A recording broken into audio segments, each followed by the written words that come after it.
स्वागत है मेरे प्यारे बच्चों संगम अकादमी के YouTube चैनल में। मैं अमोल श्रीवास्तव। आज हम लोग आर्टिकल में ए एन का यूज समझेंगे कि हम कहां पर ए का प्रयोग करते हैं, कहां पर एन का प्रयोग करते हैं। पिछली क्लास में हम लोगों ने परिचर्चा किया था आर्टिकल के बारे में, जो बातें की जा सकती है। हम लोगों ने पिछली क्लासेस में ऐसे बात किया था आर्टिकल के बारे में। आज हम लोग स्टार्ट करते हैं कि कहां पर ए लगाते हैं और कहां पर एन लगाते हैं। लेकिन ए का प्रयोग कहां करेंगे, एन का प्रयोग कहां पर करेंगे, इससे पहले एक कॉन्सेप्ट बना लीजिए कि आर्टिकल ए एन का प्रयोग करने से पहले यह अनिवार्य शर्त होता है कि ए अथवा एन से पहले निश्चित रूप से आपको ए एन का प्रयोग तभी करना होगा जब वह संज्ञा शब्द सिंगुलर हो और काउंटेबल हो और इंडेफिनिट हो और नाउन तो होना ही होना है। जब इतनी बात अप्लाई होगी तभी हम वहां पर आर्टिकल ए अथवा एन का प्रयोग करेंगे। अर्थात यह बात यहां से स्पष्ट है कि ए एन का प्रयोग करने से पहले यह जानकारी होना चाहिए कि वह नाउन सिंगुलर, काउंटेबल, इंडेफिनिट और नाउन तो होना ही होना है, क्योंकि हम आपको पहले ही बता चुके हैं कि आर्टिकल ए एन द के पश्चात निश्चित रूप से किसी न किसी नाउन का आना तय होता है। अर्थात सिंगुलर, काउंटेबल, इंडेफिनिट नाउन के पहले हम आर्टिकल ए अथवा एन का प्रयोग करते हैं। जब इतनी बातें अप्लाई होगी तभी हम डिसाइड करेंगे कि ए का प्रयोग करें या एन का प्रयोग करें। आगे हम बढ़े तो हम आपको यह भी याद दिला दें कि अगर आपने इस प्रकार से याद कर रखा होगा कि ए ई आई ओ यू ये 5 वॉवेल्स होते हैं जिनके पहले हम एन का प्रयोग करते हैं।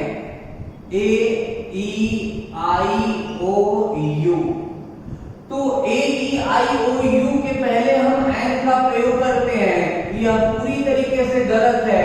इनसे ए एन का कोई लेना देना नहीं है। अगर याद भी होगा तो आप इस बात को भूल जाइए कि ए ई आई ओ यू से कोई लेना देना नहीं है। यानी इंग्लिश के लेटर्स से आर्टिकल ए एन का कोई लेना देना नहीं है।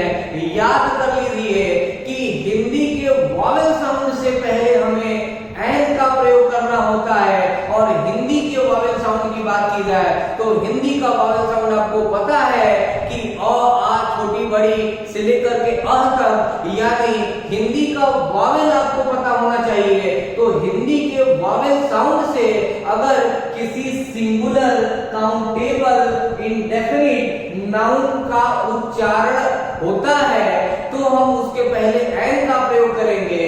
लेकिन अगर किसी सिंगुलर, काउंटेबल, इंडेफिनिट नाउन का हिंदी में उच्चारण हिंदी के कंसोनेंट साउंड से होता है, यानी क ख ग घ से लेकर ज्ञ तक, तो अगर हिंदी के कंसोनेंट साउंड से आरंभ होता है किसी सिंगुलर, काउंटेबल, इंडेफिनिट नाउन का उच्चारण, तो उसके पहले हमें ए का प्रयोग करना होगा। तो यह बात आप याद रखेंगे, इसलिए हमने सामने लिख दिया है कि ए का प्रयोग हम करेंगे हिंदी के कंसोनेंट साउंड से पहले और एन का प्रयोग करेंगे हिंदी के वॉवेल साउंड से पहले। अर्थात यह बात स्पष्ट है कि हिंदी के वॉवेल साउंड से पहले एन और हिंदी के कंसोनेंट साउंड से पहले ए का प्रयोग करेंगे। हमने आपको रूल बता दिया। आइए हम लोग इस बात को एग्जाम्पल के माध्यम से समझने का प्रयास करते हैं।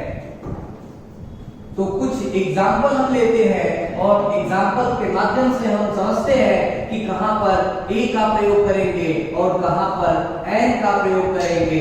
जैसे बार बार हम लोग बात कर रहे हैं वॉवेल और कंसोनेंट की, तो हम सबसे पहला वर्ड ले लेते हैं वॉवेल। बताएंगे आप कि वॉवेल के पहले ए का प्रयोग कर दिया जाए या एन का प्रयोग कर दिया जाए। तो वॉवेल की बात की जाए, वॉवेल का उच्चारण होता है वॉवेल, अर्थात यह हिंदी के कंसोनेंट साउंड से आरंभ हो रहा है और हिंदी के कंसोनेंट साउंड से आरंभ होगा तो इसके पहले हमें ए ए का प्रयोग करना होगा। तो यह बात स्पष्ट हो गई कि हिंदी के वॉवेल साउंड यानी साउंड से लेना देना है, उच्चारण से लेना देना है।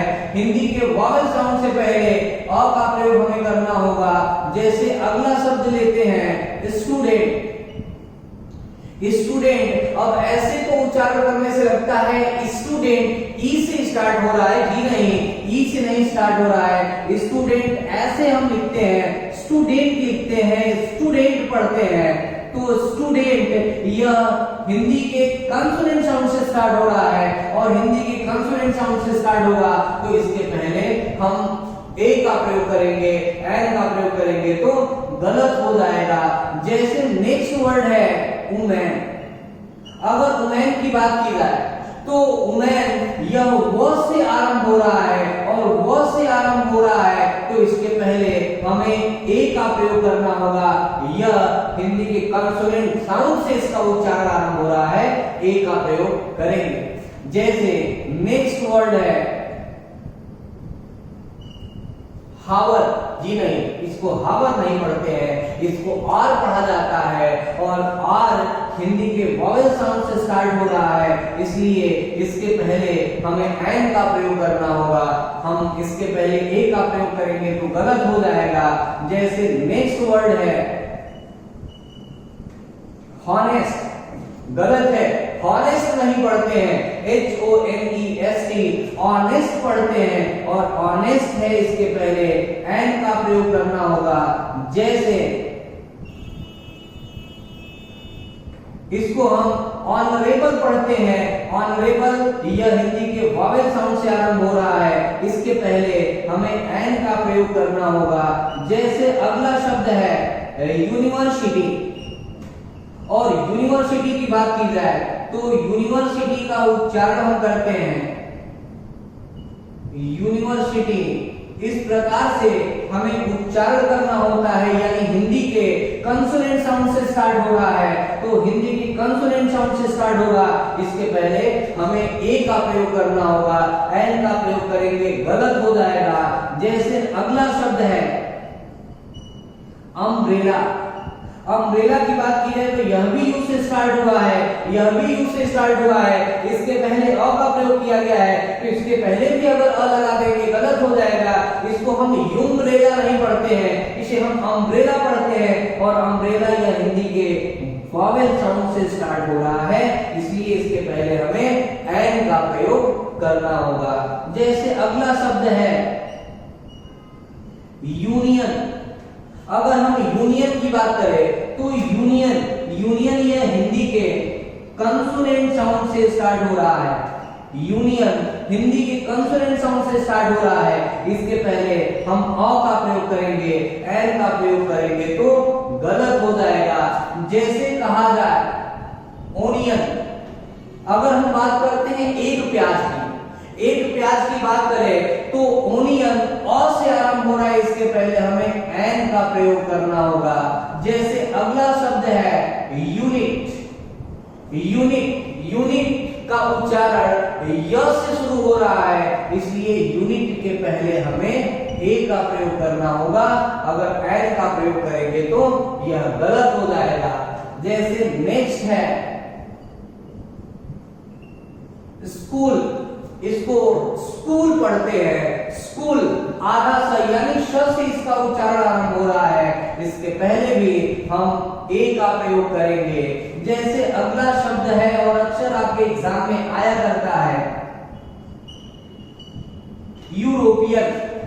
यूरोपियन की बात की जाए यूरोपियन, यूरोपियन का उच्चारण इस प्रकार से होता है यूरोपियन, यानी हिंदी के कंसोनेंट साउंड से आरंभ हो रहा है और हिंदी के कंसोनेंट साउंड से आरंभ हो रहा है तो इसके पहले अ का प्रयोग करेंगे, एन का प्रयोग करेंगे तो यह गलत हो जाएगा।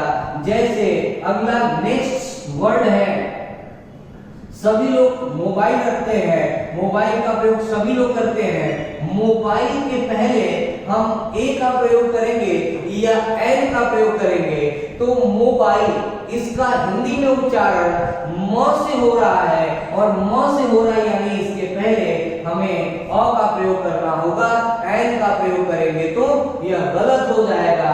जैसे मोबाइल से सभी लोग एसएमएस भेजते होंगे या जो नहीं भेजता होगा वो रिसीव तो करता ही होगा। तो एसएमएस जिसको हम शॉर्ट मैसेज सर्विस कहते हैं, तो एसएमएस के पहले हम ए का प्रयोग करेंगे या एन का प्रयोग करेंगे। तो आपको मैं बता दूं कि एसएमएस अगर केवल एसएमएस की बात की जाए यानी शॉर्ट फॉर्म की बात की जाए तो एसएमएस यानी यह लिखा हुआ है एसएमएस, अर्थात यह हिंदी के वॉवेल साउंड से स्टार्ट हो रहा है, इसके पहले हम एन का प्रयोग करेंगे। अगर यही इसके फुल फॉर्म में लिख करके आ जाए शॉर्ट मैसेज सर्विस, तो अगर शॉर्ट मैसेज सर्विस लिख करके आ जाएगा तब हमें इसके पहले अ का प्रयोग करना होगा। लेकिन यह तो एब्रेविएशन फॉर्म में लिखा हुआ है, संक्षिप्त फॉर्म में लिखा हुआ है, तो यह लिखा है एसएमएस, हिंदी के वॉवेल साउंड से आरंभ हो रहा है, तो इसके पहले एन का प्रयोग करना होगा। जैसे अगर कहा जाए लॉन्ग मैसेज सर्विस एलएमएस, तो यहाँ पर लॉन्ग मैसेज सर्विस नहीं लिखा हुआ है, इसके फुल फॉर्म से हमें लेना देना नहीं है, हमें इसके जो विजिबल हो रहा है हमें इन लेटर से लेना देना है। तो यह लॉन्ग मैसेज सर्विस नहीं, यह लिखा हुआ है एलएमएस, और एलएमएस यह हिंदी के वॉवेल साउंड से आरंभ हो रहा है, इसलिए इसके पहले हमें एन का प्रयोग करना होगा। अगर इसका फुल फॉर्म लिखा होता तब हम इसके पहले एन का प्रयोग न करके ए का प्रयोग करते, लेकिन यह लिखा हुआ है एलएमएस, एल का ए हिंदी का वॉवेल साउंड है, इसलिए इसके पहले एन का प्रयोग करना होगा। जैसे हम बात करते हैं मल्टीमीडिया सर्विस एमएमएस, तो यह मल्टीमीडिया सर्विस नहीं लिखा हुआ है, यह लिखा हुआ है एमएमएस। तो एमएमएस की अगर हम बात करें, यह हिंदी के वॉवेल साउंड से स्टार्ट हो रहा है, इसलिए इसके पहले हमें एन का प्रयोग करना होगा, ए का प्रयोग करेंगे तो गलत हो जाएगा। जैसे नेक्स्ट वर्ड है मैसेज, अगर हम बात करते हैं मैसेज की, तो मैसेज भाई मैसेज म से उच्चारण इसका आरंभ हो रहा है, तो इसके पहले हम ए का प्रयोग करेंगे, एन का प्रयोग नहीं करेंगे। यह नहीं सोच लीजिएगा कि एमएमएस यह भी एम से स्टार्ट हुआ है, मैसेज भी एम से स्टार्ट हुआ है, तो एमएमएस के पहले एन लगा है तो मैसेज के पहले भी हम एन लगा देंगे, गलत हो जाएगा। यह लिखा हुआ है एमएमएस और यह लिखा हुआ है मैसेज, तो इसके उच्चारण के अनुसार हमें ए अथवा एन का प्रयोग करना होगा। ऐसा अगर हम ध्यान नहीं देंगे तो गलत हो जाएगा। जैसे अगला शब्द लेते हैं और यह एग्जाम में कई बार आया हुआ है FIR, जिसको हम कहते हैं first information report. FIR first information report, तो FIR यह लिखा हुआ है FIR,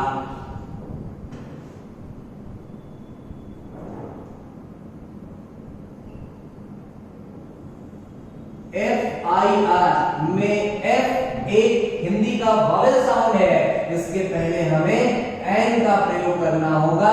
लेकिन यदि अगर FIR का फुल फॉर्म लिखा रहे, फर्स्ट इंफॉर्मेशन रिपोर्ट लिखा रहे, तो उसके पहले हमें ए का प्रयोग करना होगा।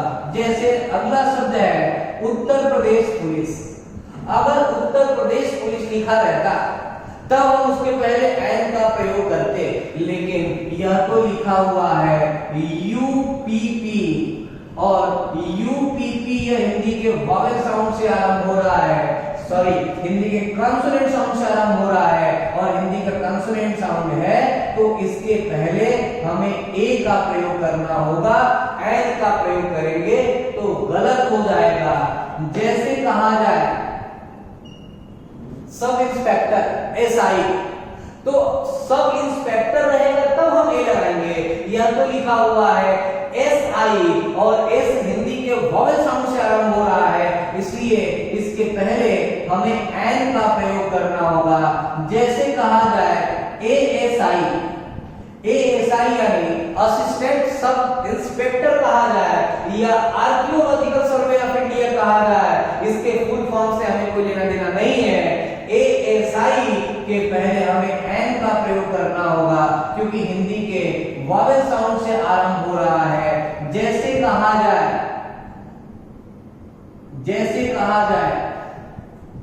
GSI और GSI की बात की जाए तो इसके फुल फॉर्म से लेना देना नहीं है कि जियोलॉजिकल सर्वे ऑफ इंडिया। हमें देखना यह है कि लिखा क्या है, और GSI यानी हिंदी के कंसोनेंट साउंड ज से आरंभ हो रहा है, इसलिए इसके पहले हमें ए का प्रयोग करना होगा। एन का प्रयोग करेंगे तो गलत हो जाएगा। जैसे कहा जाए BA यानी बैचलर ऑफ आर्ट, तो अगर हम BA की बात करें तो BA हिंदी के वॉवेल साउंड से स्टार्ट हो रहा, कंसोनेंट साउंड से स्टार्ट हो रहा है। इसके पहले हम ए का प्रयोग करेंगे, और अगर इसको एक्सप्लेन कर दिया जाए बैचलर ऑफ आर्ट, तो बैचलर ऑफ आर्ट यह भी ब से ही स्टार्ट हो रहा है, यानी ए का ही प्रयोग हमें करना होगा। जैसे MA, अगर MA की बात की जाए तो MA मास्टर ऑफ आर्ट कहेंगे। अगर यह फुल फॉर्म लिखा जाएगा तो मास्टर ऑफ आर्ट यानी म से स्टार्ट होगा, उसके पहले ए लगाना होगा, लेकिन यह मास्टर ऑफ आर्ट नहीं लिखा हुआ, यह लिखा हुआ है MA, और M का A हिंदी के वॉवेल साउंड से आरंभ हो रहा है, तो इसलिए हम यहां पर N का प्रयोग करेंगे। जैसे नेक्स्ट है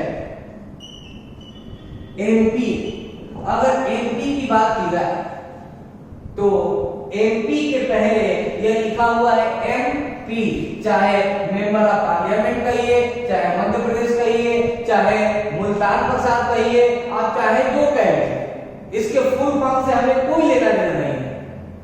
यहां पर लिखा हुआ है M और P, M का A हिंदी का वॉवेल है, इसलिए इसके पहले हमें N का प्रयोग करना होगा। अगर इसी को हम बना देते हैं PM, अगर हम बना देते हैं PM, तो PM यानी प्राइम मिनिस्टर इसका फुल फॉर्म हो, चाहे पास्ट मेरिडियन हो, चाहे जो हो, हमें इससे लेना देना नहीं है। ये लिखा हुआ है PM, तो P हिंदी का वॉवेल साउंड है, यानी प हिंदी का वॉवेल साउंड है, इसके पहले हमें A का प्रयोग करना होगा। N का प्रयोग करेंगे तो गलत हो जाएगा। आगे हम बढ़ते हैं, अगला शब्द है और बहुत ही इंपॉर्टेंट है। अगला शब्द है, अक्सर एग्जाम में आया करता है, EWE। EWE इसको हम पढ़ते हैं EU, और EU यह हिंदी का कंसोनेंट होता है, इसलिए इसके पहले हमें अ का प्रयोग करना होता है। एन का प्रयोग करेंगे तो गलत हो जाएगा। जैसे अगला शब्द है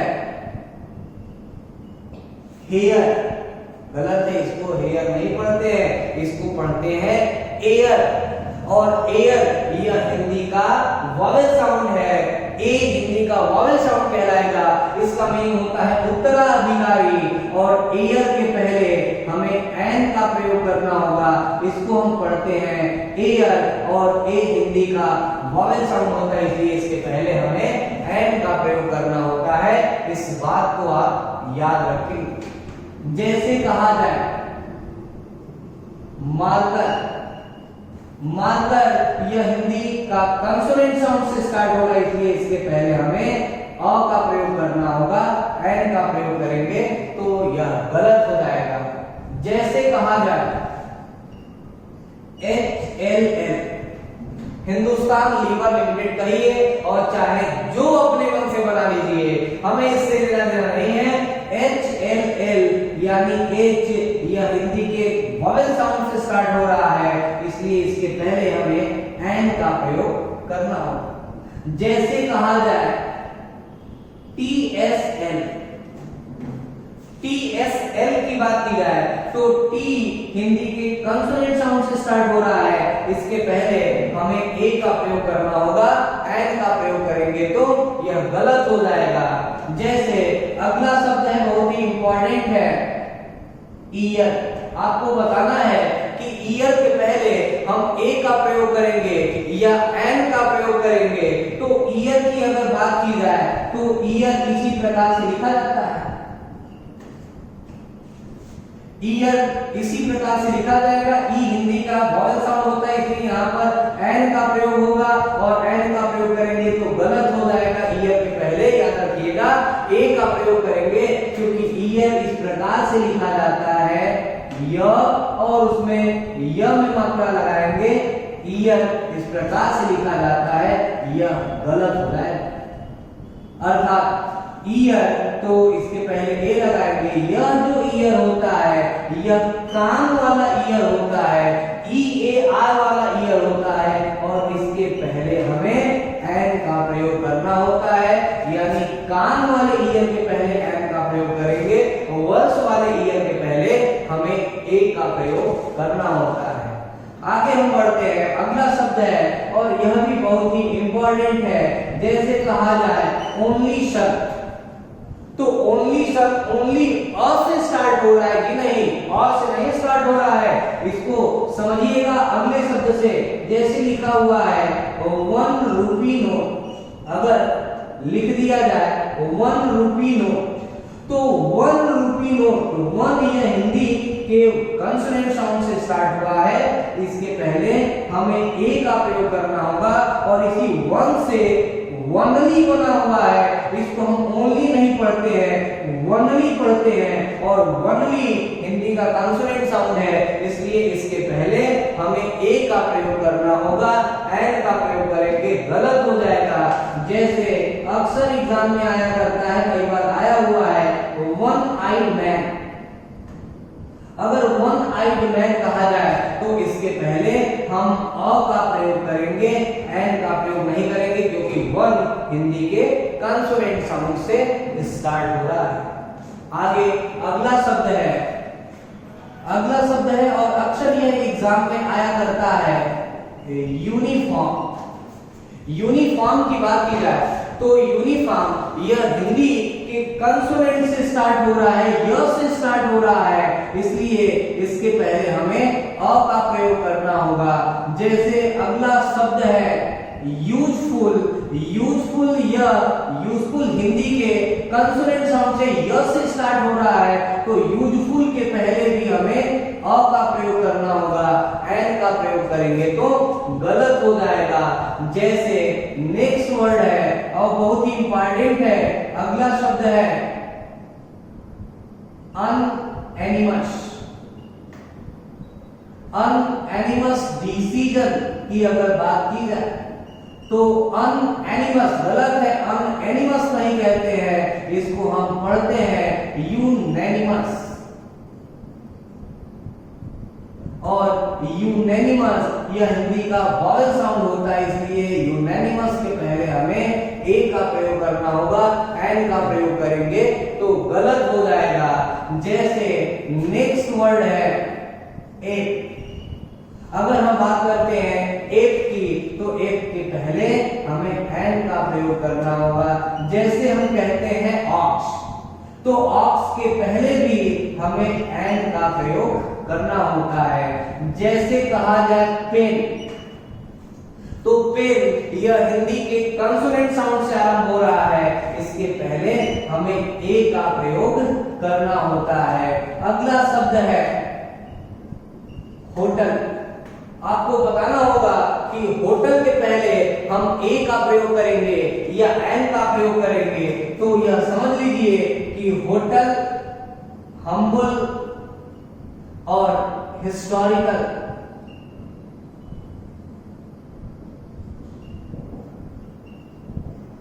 यह 3 ऐसे शब्द हैं जो एक्सेप्शन है।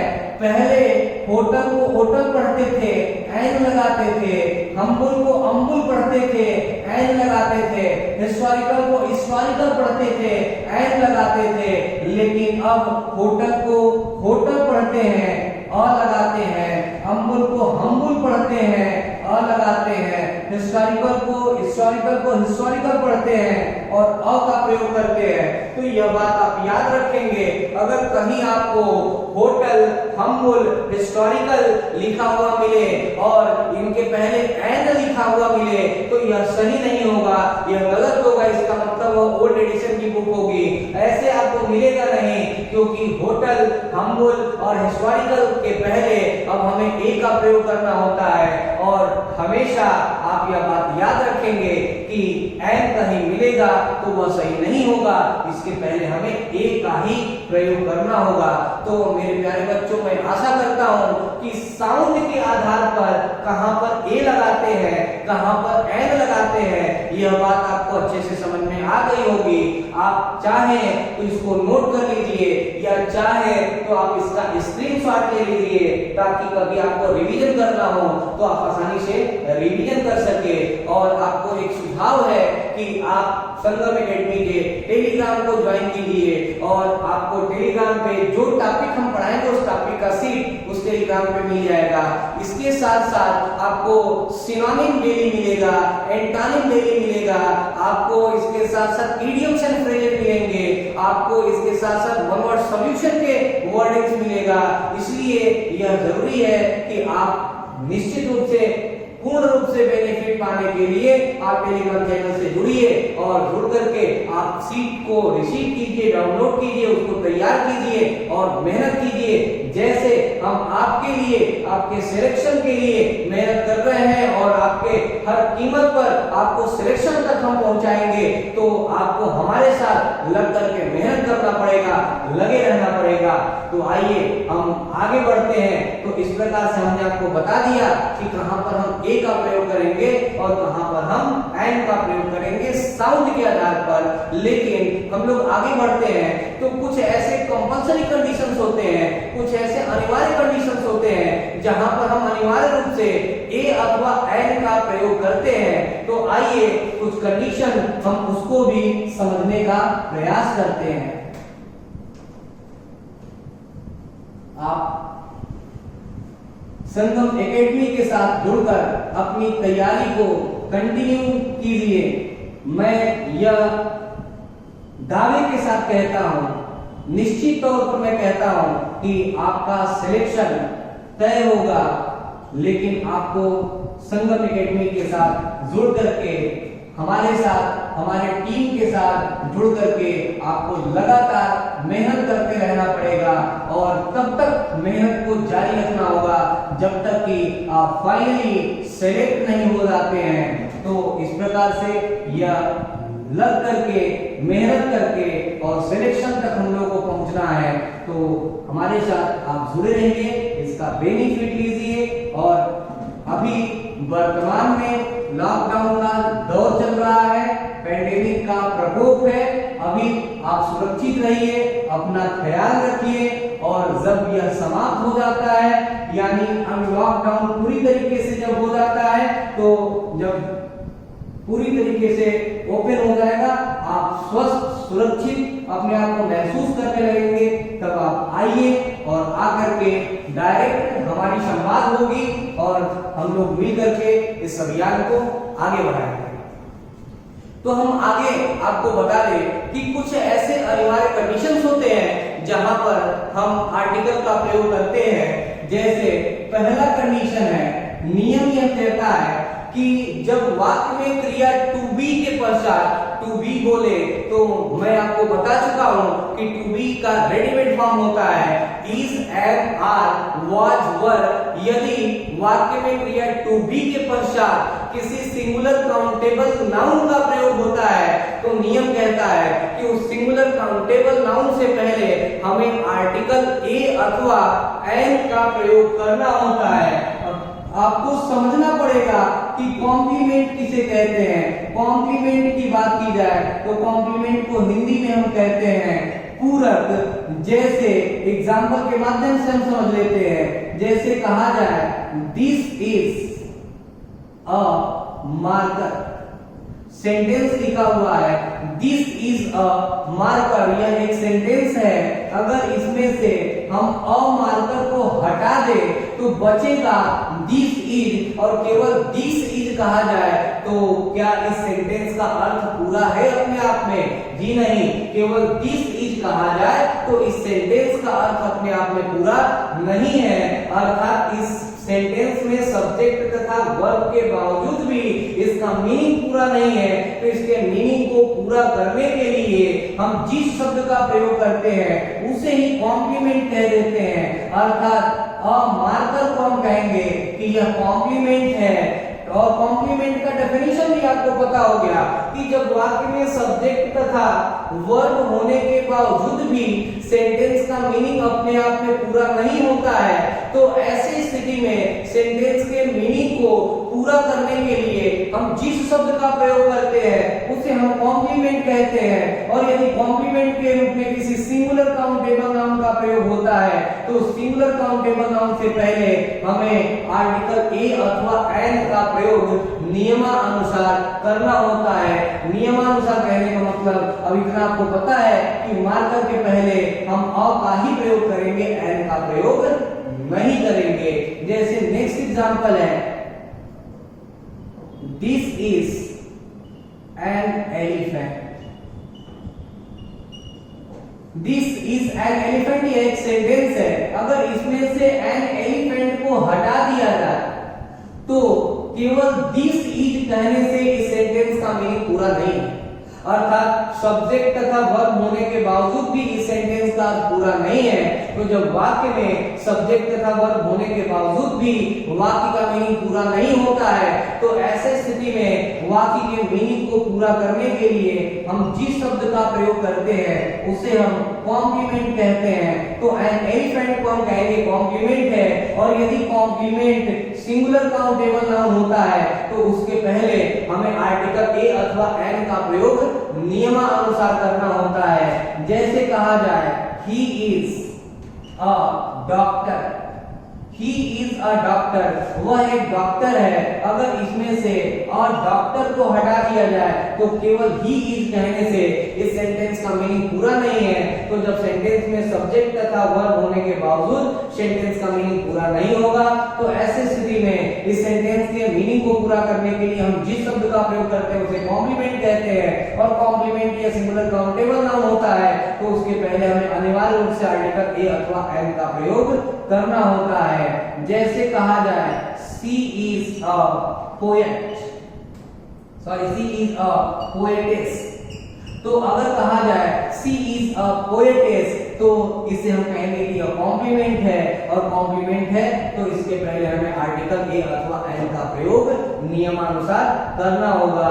इस प्रकार से आपको यह बात समझ में आ गई होगी कि जब वाक्य में क्रिया टू बी के पश्चात कॉम्प्लीमेंट के रूप में किसी सिंगुलर काउंटेबल नाउन का प्रयोग होता है तो उस सिंगुलर काउंटेबल नाउन से पहले हमें आर्टिकल ए अथवा एन का प्रयोग नियमानुसार करना होता है। ऐसा न करने पर सेंटेंस में ग्रामेटिकल एरर हो जाएगा। आइए हम आगे बढ़ते हैं। अगला रूल है, बहुत ही इंपॉर्टेंट है। अगला नियम यह है कि यदि दो नाउन या दो एडजेक्टिव के द्वारा वाक्य में किसी एक व्यक्ति अथवा वस्तु का बोध होता है तो ऐसे स्थिति में केवल पहले आने वाले नाउन या पहले आने वाले एडजेक्टिव के पहले हमें आर्टिकल ए अथवा एन का प्रयोग करना होता है। फिर से बात समझ लीजिए कि जब हमें वाक्य में दो नाउन या दो एडजेक्टिव मिले और दोनों ही नाउन या दोनों ही एडजेक्टिव के द्वारा जो कि एंड से जुड़े हो और उन दोनों ही एडजेक्टिव या दोनों ही नाउन के द्वारा एक ही व्यक्ति का बोध होता है या वस्तु का बोध होता है तो ऐसे स्थिति में केवल पहले आने वाले नाउन या पहले आने वाले एडजेक्टिव के पहले हम आर्टिकल ए अथवा एन का प्रयोग नियमानुसार करते हैं। लेकिन अगर दोनों ही नाउन या दोनों ही एडजेक्टिव के द्वारा दो अलग अलग व्यक्ति अथवा वस्तु का बोध होता है तो ऐसे स्थिति में हम दोनों ही नाउन या दोनों ही एडजेक्टिव के पहले आर्टिकल ए अथवा एन का प्रयोग नियमानुसार करेंगे। जैसे आइए हम इस बात को एग्जांपल के माध्यम से समझ लेते हैं। जैसे कहा जाए अ black and white cow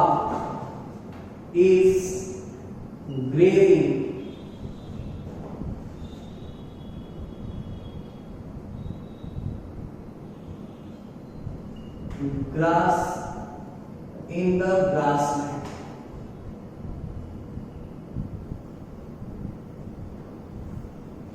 A black and white cow is grazing grass in the grassland.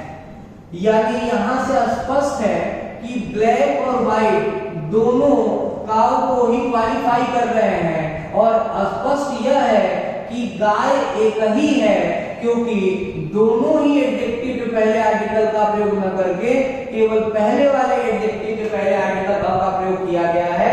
तो यहां से स्पष्ट हो गया कि काव एक ही है, उसका कलर दो है और इसीलिए यहां पर सिंगुलर वर्ब का प्रयोग किया गया है। इसमें से इस नियम से सब्जेक्ट वर्ब एग्रीमेंट से भी क्वेश्चन बनता है और अक्सर एग्जाम में पूछा जाता है। तो यहां से स्पष्ट हो गया कि एक काव की बात की जा रही है, एक गाय की बात की जा रही है और नियम भी कंफर्म हो गया कि जब वाक्य में दो एडजेक्टिव या दो नाउन एंड से जुड़े हो और उन दोनों के द्वारा एक ही व्यक्ति अथवा वस्तु का बोध होता है तो केवल पहले आने वाले एडजेक्टिव या पहले आने वाले नाउन के पहले हम आर्टिकल ए एन का प्रयोग करते हैं नियमानुसार। ऐसा न करने पर वाक्य में ग्रामेटिकल एरर हो जाएगा। लेकिन अगर दोनों ही एडजेक्टिव या दोनों ही नाउन के द्वारा दो अलग अलग व्यक्ति का बोध होता है या अलग अलग वस्तु का बोध होता है तो हम ऐसे स्थिति में दोनों ही नाउन या एडजेक्टिव के पहले आर्टिकल ए एन का प्रयोग करते हैं। जैसे इसी को अगर हम लिख देते हैं अ black and a white cow is grazing grass in the grassland, तो सेंटेंस यह गलत हो गया। अब black and a white cow is grazing, गलत यह हो गया कि ब्लैक के पहले भी अ लगा है, व्हाइट के पहले भी अ लगा है।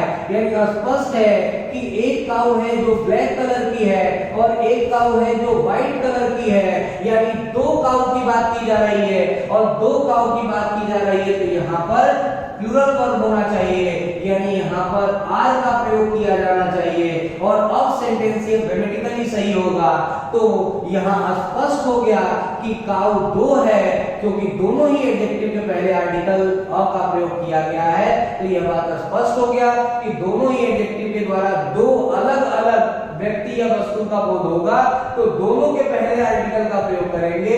लेकिन केवल दोनों ही एडजेक्टिव या दोनों ही नाउन के द्वारा केवल एक ही व्यक्ति अथवा वस्तु का बोध होगा तो केवल पहले आने वाले नाउन या एडजेक्टिव के पहले हम आर्टिकल ए एन का प्रयोग करेंगे। जैसे अगला एग्जांपल समझ लेते हैं, और dirty and foolish boy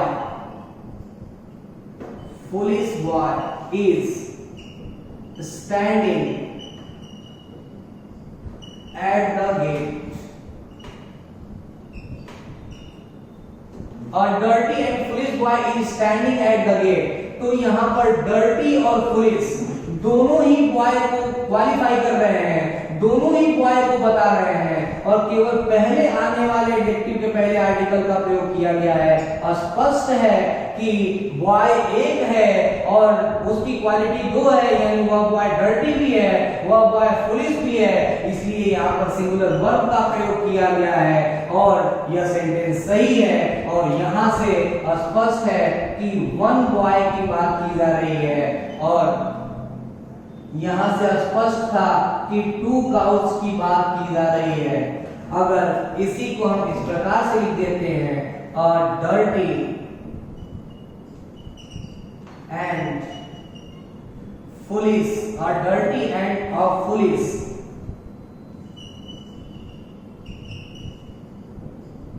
boy. अब यहां पर इज न लिख करके आर लिखना होगा, are standing at the gate.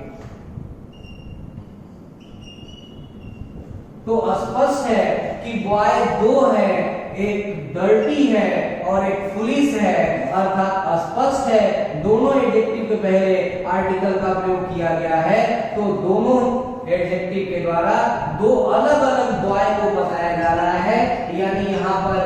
Boys की बात हो रही है, तो यहां से यह नियम आपको समझ में आ गया कि जब दोनों एडजेक्टिव या दोनों ही नाउन के द्वारा दो अलग अलग व्यक्ति या वस्तु का बोध होगा तो दोनों ही नाउन या दोनों ही एडजेक्टिव के पहले आर्टिकल ए एन का प्रयोग करेंगे। लेकिन अगर दोनों ही नाउन या दोनों ही एडजेक्टिव के द्वारा केवल एक ही व्यक्ति या एक ही वस्तु का बोध होगा तो ऐसे स्थिति में केवल पहले आने वाले नाउन या पहले आने वाले एडजेक्टिव के पहले हम आर्टिकल ए एन का प्रयोग करेंगे। तो मेरे प्यारे बच्चों, आपको यह सेकंड रूल समझ में आ गया होगा। आगे हम बढ़ते हैं तो अगला रूल क्या होता है समझने का प्रयास कीजिए। अगला रूल है कि कुछ ऐसे इडियम्स एंड फ्रेजेस होते हैं जो आर्टिकल ए एन के साथ प्रयोग किए जाते हैं। यानी कुछ ऐसे इडियम्स या फ्रेजेस होते हैं जो आर्टिकल ए एन के साथ प्रयोग किए जाते हैं। तो आइए हम इसको समझते हैं, इसको हम समझने का प्रयास करते हैं।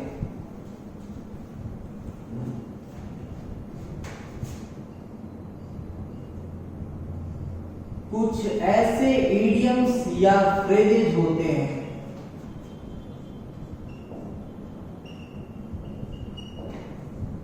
जो सदैव आर्टिकल के साथ प्रयोग किए जाते हैं। जैसे कहा जाए अ डार्क हॉर्स। अ डार्क हॉर्स एक छुपा रुस्तम, यह आर्टिकल ए एन के साथ ही प्रयोग किया जाता है। अ डार्क हॉर्स आता है। जैसे कहा जाए अ व्हाइट एलिफेंट। अ व्हाइट एलिफेंट एक कीमती परंतु निरर्थक वस्तु, यह एक इडियम है। जैसे कहा जाए a man of letter. A man of letter एक विद्वान व्यक्ति, यह भी एक इडियम है, आर्टिकल के साथ ही प्रयोग किया जाता है। जैसे कहा जाए at a stone's throw. At a stone's throw, very near, अर्थात स्पष्ट है, यह एक इडियम है, आर्टिकल ए एन के साथ ही प्रयोग किया जाता है। जैसे कहा जाए अ टर्न कोट। अगर हम कहते हैं अ टर्न कोट, यह भी एक इडियम है, दल बदलू, आर्टिकल ए एन के साथ प्रयोग किया जाता है। जैसे अक्सर आया करता है have a headache. Have a headache, have a headache, यह अक्सर एग्जाम में आया करता है। यह एक प्रकार से फ्रेज का कार्य करता है और हमेशा आर्टिकल के साथ इसका प्रयोग किया जाता है। जैसे कहा जाए with a view to। with a view to article के साथ प्रयोग किया जाता है। जैसे कहा जाए in a jiffy। जैसे कहा जाए a golden mean,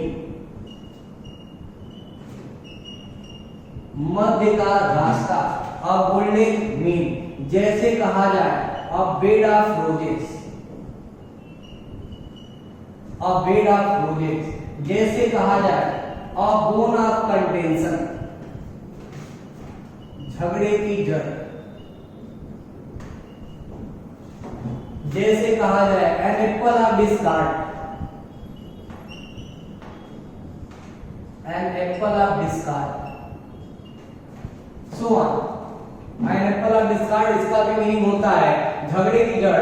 तो ये सब ऐसे इडियम्स एंड फ्रेज है जो कि आर्टिकल के साथ प्रयोग किए जाते हैं। तो और भी है, जब आप टेलीग्राम से जुड़ेंगे तो आपको जो सीट मिलेगी उसमें सब मेंशन किया हुआ मिलेगा, अर्थात स्पष्ट है कि कुछ ऐसे इडियम्स एंड फ्रेजेस होते हैं जो आर्टिकल ए एन के साथ प्रयोग किए जाते हैं, जिनको याद करने की आवश्यकता है। अब इनको याद ही करना पड़ेगा, इसमें समझने समझाने वाली कोई प्रक्रिया अप्लाई नहीं होगी। आगे हम बढ़ते हैं तो अगला रूल कहता है कि सामान्य तरीके से हम प्रॉपर नाउन के पहले किसी आर्टिकल का प्रयोग नहीं करते। एक नियम कहता है कि प्रॉपर नाउन के आगे हम किसी आर्टिकल का प्रयोग नहीं करते हैं, लेकिन जब एक प्रॉपर नाउन यानी एक व्यक्ति के गुण की तुलना दूसरे व्यक्ति के गुण से किया जाता है तो ऐसे स्थिति में हम प्रॉपर नाउन के आगे भी आर्टिकल ए एन का प्रयोग नियमानुसार करते हैं, यानी एक व्यक्ति के गुण की तुलना दूसरे व्यक्ति के गुण से की जाए, तो ऐसे स्थिति में हम वहां पर आर्टिकल ए एन का प्रयोग नियमानुसार करते हैं। जैसे कहा जाए कि राकेश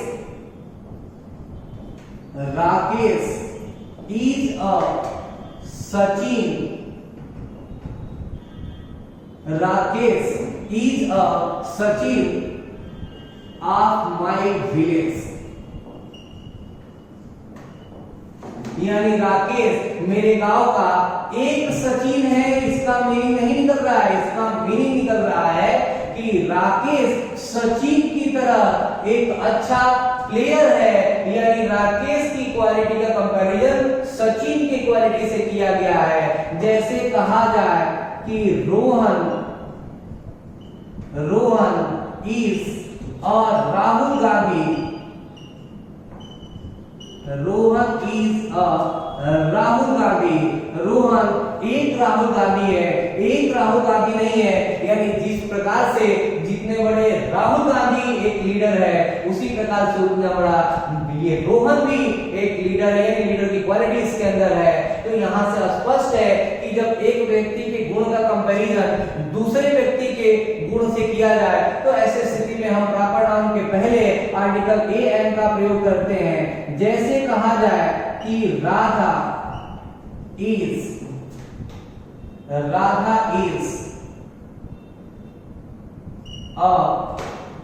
किसी भी सिंगर का नाम यहां पर हम लिख लेते हैं। राधा इज एन अनुराधा पौडवाल,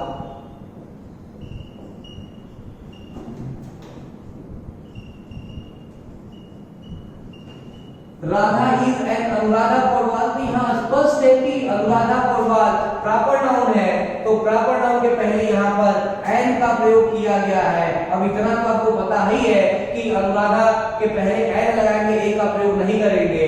तो जब किसी व्यक्ति के गुण का कंपैरिजन दूसरे व्यक्ति के गुण से किया जाता है, तो ऐसे स्थिति में हम प्रॉपर नाउन के आगे भी आर्टिकल ए अथवा एन का प्रयोग करते हैं। इसी से संबंधित अगला नियम है कि जब एक प्रॉपर नाउन के बारे में, एक व्यक्ति के बारे में हमें उसके नाम के अलावा कोई भी जानकारी नहीं होती है, तो ऐसे स्थिति में हम उस प्रॉपर नाउन के आगे भी आर्टिकल ए अथवा एन का प्रयोग करते हैं। जैसे क्वेश्चन आया हुआ एग्जाम में, it is the signature of,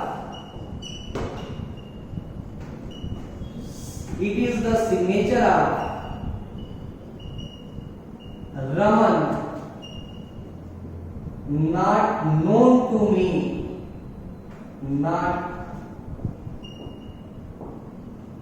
known to me, so I can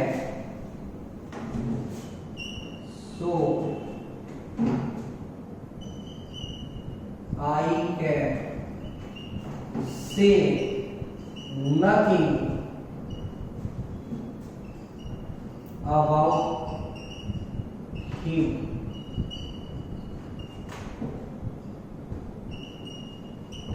एक ऑप्शन दिया रहता है नो एरर, तो इस प्रकार से यह ऑप्शन नंबर डी दिया हुआ था, यह ऑप्शन नंबर सी दिया हुआ था, यह ऑप्शन नंबर बी दिया हुआ था, यह ऑप्शन नंबर ए दिया हुआ था। आपको बताना है कि कौन सा ऑप्शन सही है। तो इसमें सही है ऑप्शन नंबर ए। पढ़ने से स्पष्ट है कि it is the signature of Raman, यह रमन का सिग्नेचर है। नॉट नोन टू मी, जिसको मैं जानता नहीं हूँ, यानी रमन के बारे में मैं कुछ जानता नहीं हूँ उसके नाम के अलावा। तो स्पष्ट हो गया कि यहाँ पर रमन के पहले आर्टिकल ए का प्रयोग किया जाना चाहिए। आगे लिखा हुआ कि so I can say nothing about him, इसलिए मैं उसके बारे में कुछ भी नहीं जान सकता, कुछ भी नहीं कह सकता। तो स्पष्ट है कि यह रमन का सिग्नेचर है जिसको मैं जानता नहीं हूं, इसलिए मैं उसके बारे में कुछ भी नहीं कह सकता। तो यहाँ पर रमन के नाम के अलावा उसके बारे में कोई भी जानकारी नहीं है। तो ऐसे स्थिति में प्रॉपर नाउन के पहले आर्टिकल अ का प्रयोग किया गया है और अब सेंटेंस यह सही होगा, यानी एरर ऑप्शन नंबर ए में माना जाएगा। तो इस प्रकार से यह रूल समझ में आ गया होगा मेरे प्यारे बच्चों। एक अगला नियम बहुत इंपॉर्टेंट है। नियम यह होता है कि एब्स्ट्रैक्ट नाउन के आगे हम किसी आर्टिकल का प्रयोग नहीं करते हैं, यानी कि किसी भी एब्स्ट्रैक्ट नाउन के आगे हम किसी आर्टिकल का प्रयोग नहीं करते हैं, लेकिन जब किसी एब्स्ट्रैक्ट नाउन के आगे कोई उचित एडजेक्टिव का प्रयोग करके हम उसको विशेष बना देते हैं, तो ऐसे स्थिति में हम उस नाउन के एब्स्ट्रैक्ट नाउन के पहले आर्टिकल ए अथवा एन का प्रयोग नियमानुसार करते हैं। जैसे अगर कहा जाए कि एजुकेशन की बात की जाए, एजुकेशन या एब्स्ट्रैक्ट नाउन है, एजुकेशन एब्स्ट्रैक्ट नाउन है, एब्स्ट्रैक्ट नाउन के आगे कोई आर्टिकल नहीं लगाते हैं, लेकिन अगर एजुकेशन के पहले गुड लगा दिया जाए और यह स्पेसिफिक बना दिया जाए, यानी एडजेक्टिव लगाकर इसको स्पेसिफिक बना दिया गया, तो ऐसे स्थिति में हम नियमानुसार आर्टिकल ए अथवा एन का प्रयोग करते हैं। जैसे कहा जाए कि he had received a good education,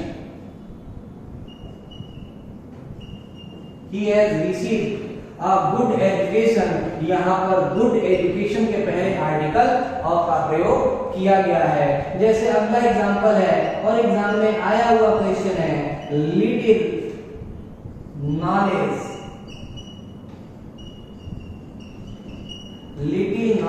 is very dangerous।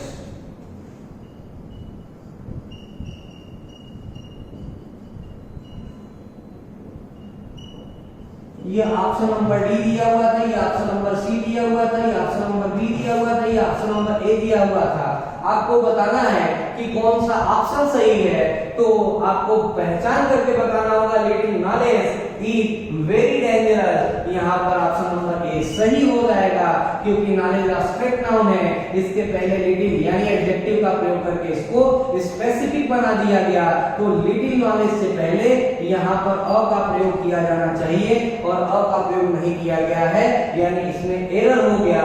इस प्रकार से इस नियम से क्वेश्चन आया करता है। तो मेरे प्यारे बच्चों, आपको हमारी बात समझ में आ गई होगी और आज के लेक्चर वीडियो में यहाँ पर आर्टिकल ए एन का यूज हमने आपको बता दिया। आगे अगली क्लास में हम आर्टिकल द के साथ मिलेंगे। तब तक के लिए आप अपना ख्याल रखेंगे। Thank you.